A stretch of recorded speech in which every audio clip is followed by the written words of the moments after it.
Getting stuck on the side of the road with a flat tire or not having your car start because your car battery's dead are things that happen every single day. And most of the time, young drivers don't know how to properly fix the problems.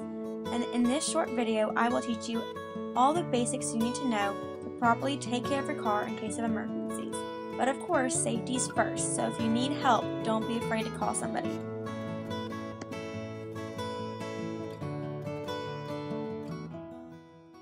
First, I'm going to explain how to check your vehicle's oil level. This is very important in car maintenance because oil reduces the friction in your engine and keeps it running smoothly. It's recommended to check your oil every 3,000 to 10,000 miles driven, or at least once a month. Make sure your vehicle is turned off and on a flat surface, and then open your hood. You're going to use the hood rod to prop up the hood. Locate the dipstick. If you can't find it, consult your owner's manual. Then, you're going to grab the handle of the dipstick and pull it up straight and wipe it off with a lint-free rag. Once it's cleaned off, you're going to insert the dipstick back into the pull where you found it and leave it there for a few seconds.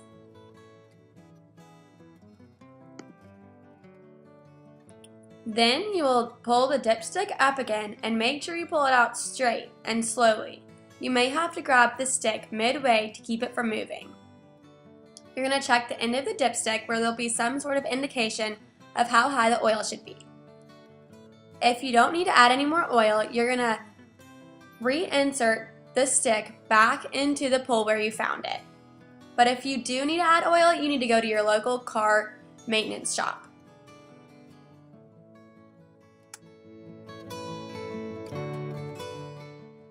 Here's a better picture of how high the oil should be. If it falls between the crosshatched area, it's fine, but if it's below, you need to add more. If you try spraying your windshield washer fluid and nothing comes out, it's probably empty, and you'll have to refill it following these few easy steps. You will need to purchase a good quality windshield washer fluid from your local automotive retailer store, grocery store, or gas station.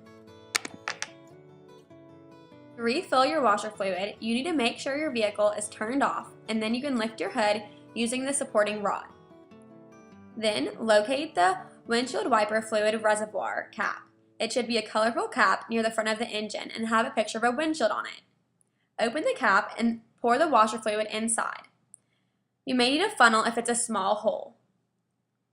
Then, once it's full, to the fill line, you're going to replace the cap and then shut the hood of your vehicle.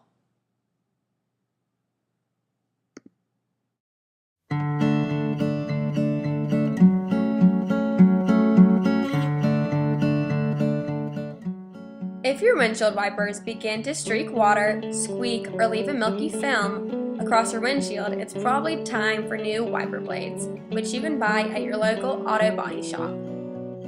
Your wipers need to be perpendicular in order for you to easily replace your blades, so you may have to look in your vehicle's owner manual if you're not sure how to do this. Then carefully pull the wiper's arm away from the windshield. Pull far enough so it will click into place.